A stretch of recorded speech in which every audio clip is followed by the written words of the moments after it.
welcome back. Look at you returning. Love that for you. For those who are back, thank you again for spending some of your time with me on Wednesday. Thank you for coming back. Last week I took a little bit of a break, but this week I am back. And before we get into today's video, like, share, subscribe, comment, engage. Appreciate you so freaking much. Trying to end this first quarter with my 100 followers. I F with y'all the long way. Thank you. Thank you for all of that. But seriously, thank you so much for spending some of your Wednesdays con Wilma. Let's get into this week's video. And thank you, thank you, thank you. Peace. This week, we're wrapping up my Women's History Memoir Month. I ended up with picking up Viola Davis's Finding Me. I'm going to read Asala Shakur later on in the year. I just been having a lot going on, and I wanted to ensure that I gave that book its proper just due. I don't want to just skim through it. I wanted to immerse myself with that book, and it's probably going to be within my Bell Hook series as well. But either way, let's get into Viola Davis Finding Me. A lot of content in this book is hard to read.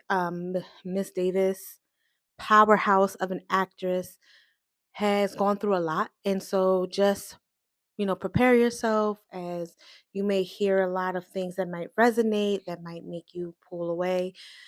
It's hard. It's hard with her coming into certain realizations, um hard with what happened to her mom and the relationship with her dad. So overall, just take care of yourselves. This is a great book. I mean, she's an amazing actress, so I had no doubt that her memoir was going to be very impactful. So Viola Davis is Finding Me memoir. Coming over here to my trusty dusty notes.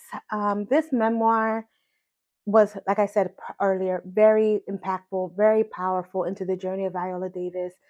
We go into her traumatic childhood, living in poverty, self acceptance of the aesthetics. Like, she opens up the first chapter with a very raw, visceral, like such a powerhouse storyteller, too, because you get transformed to that 8-year-old self where she was pretty much like, she calls it bullying, but she was terrorized by these kids in her neighborhood and in her school. One of them being Cape Verdean, but identified as Portuguese. And like, they would just like hound her. So like every day she would like dart out of school running, to the point where they wouldn't catch up with her because they would just like terrorize her, until one day she was like to the Cape Verdean boy, like, yo, you black like me. And he was just like, no, I'm not. But because she was like, I see you, like, since then that changed. But they hurled such awful like insults to her because of her color.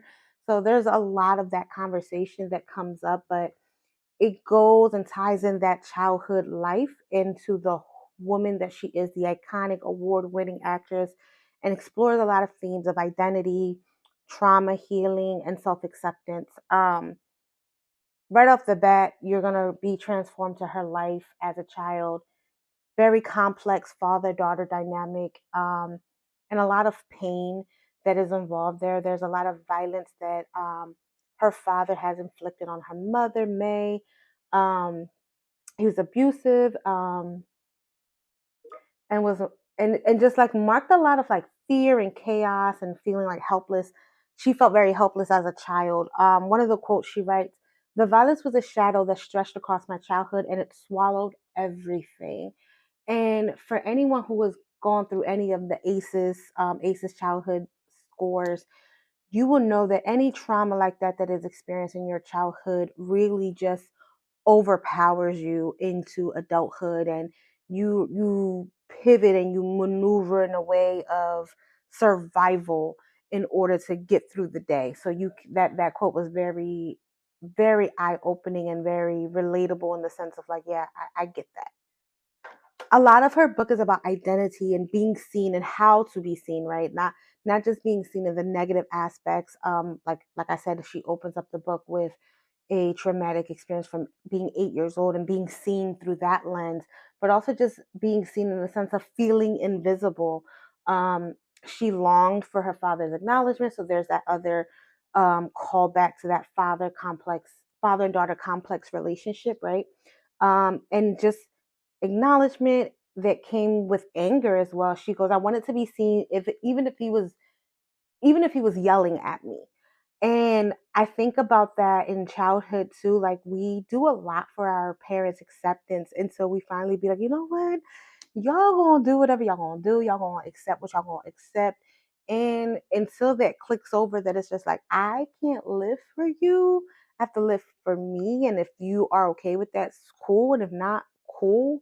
Until we get to that point, I think that can be a relatable factor with a lot of folks, and those power dynamics with parents, right? Like this constant, like, even if you're yelling at me, I've seen how many attention seeking children are like that, who may do something negative, but as long as there's eyes on them, that's enough validation. So that was very poignant. And the way that that can translate into relationships, right? Like if you're yelling and arguing with me, then that's showing you that you love me, right? If that's what you've seen growing up. So it's very peculiar to see that play out in someone's life. Then we shift a bit of perspectives.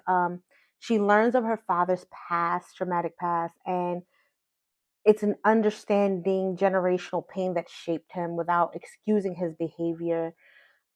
With the quintessential quote, hurt people hurt people. I love my father very much. Me and him have butt heads throughout my childhood and adolescence and adulthood. And I've had through many, many moments in therapy had to reshape a space in readjusting expectations and recognizing that my father is also shaped by the things that he did and did not have. And I had to forgive some things for within myself in order to move forward. Not excusing or justifying, but I had to simply um, shape that.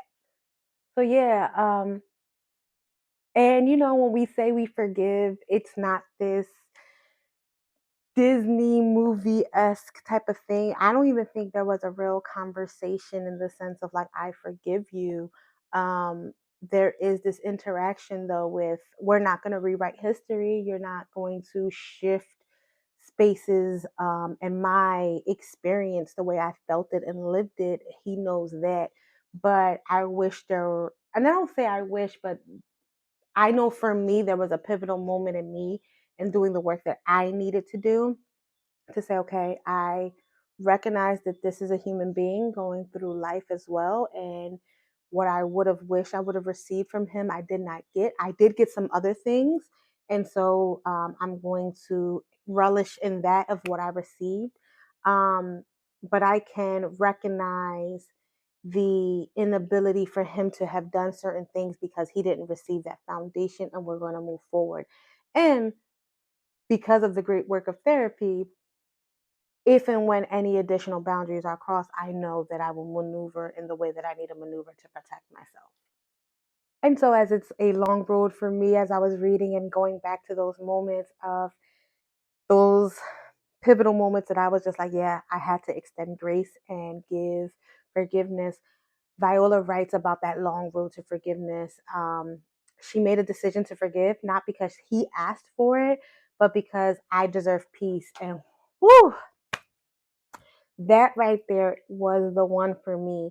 Um, I remember having conversations with him, my father, and just being like, and not to put too much out there, but just being like, okay, if this conversation can't take place in this context, we can't have it. And just sitting in my young adult self and being like, I am going to recognize that I need to give him I need to give myself the ability to like have peace of mind and recognize that this is not something that's going to do well for me if I don't let go, because I was very angry, I was very defensive, I was very hurt, and didn't recognize, and of course before therapy, those origin points of how that connected and how all of that was interdependent with other relationships.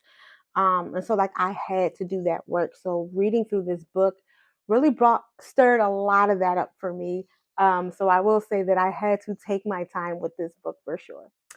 And in reading the book, I know for me, I also wanted peace for myself But I also didn't want for something had to have happened to my father, whether out of old age or any medical condition, and repeat the cycle of our family, which is we don't speak about certain things and then they go on and then we have regret. I wanted to, in a clear conscience and good mind, and be like, should you go and leave this earth when it's your time, I will have felt like this was resolved in some capacity. Unlike unlike with Viola and her life story, it was a bittersweet goodbye between her and her father. He passes away, and she felt, her regular grief, and but she also felt relief and grief, in accepting his flaws and love they shared. She was like, he was a broken man, but he was mine.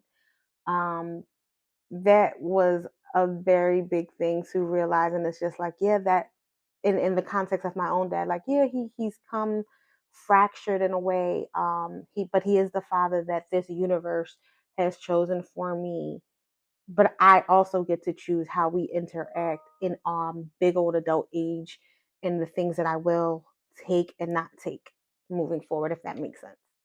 So a lot of Viola Davis's life story is that of some impactful things, but it's not like trauma driven. Oh my gosh, you know, in that case, there is so much resilience of grit and getting back up, and having this like determination to make it.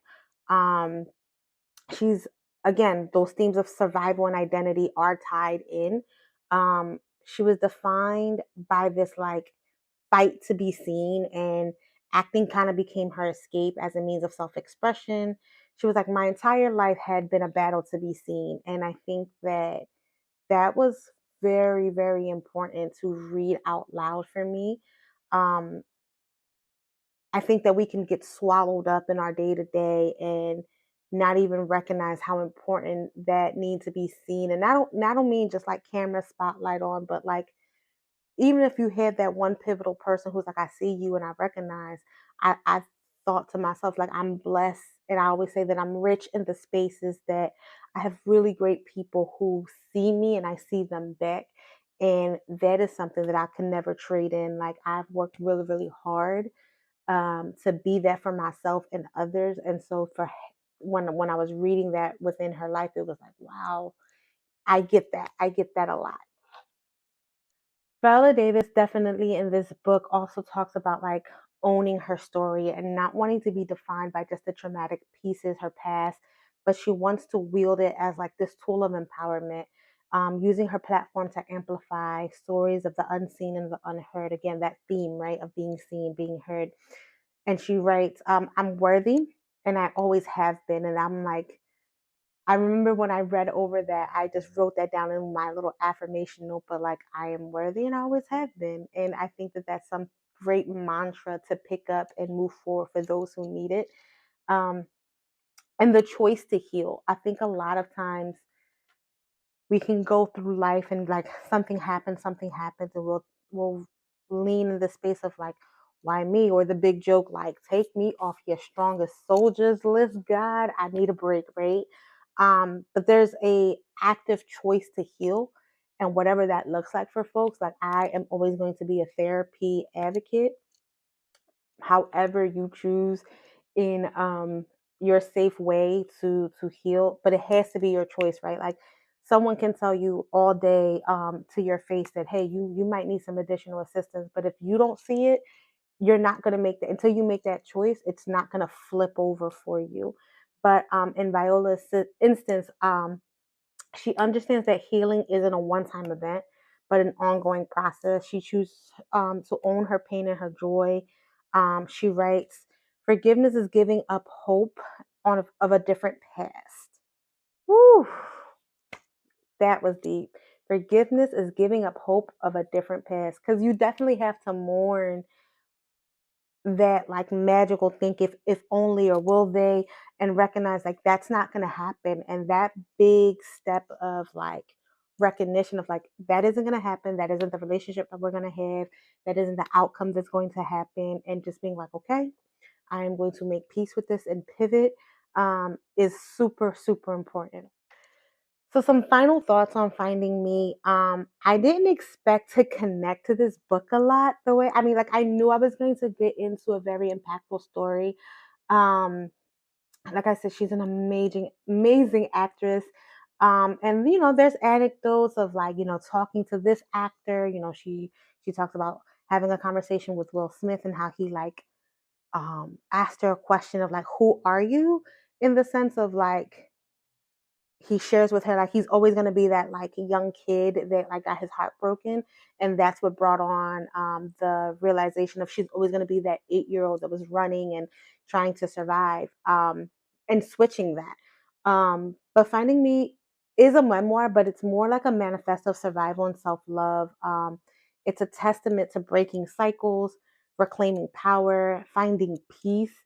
Her resilience is such like a beacon of hope, and just reminds the reader that you're more than your pain and that you are worthy of joy. Like the worthiness is written and weaved throughout the book. Like you are worth being seen, you are worthy of joy, and you are worthy of living a life that you define for yourself.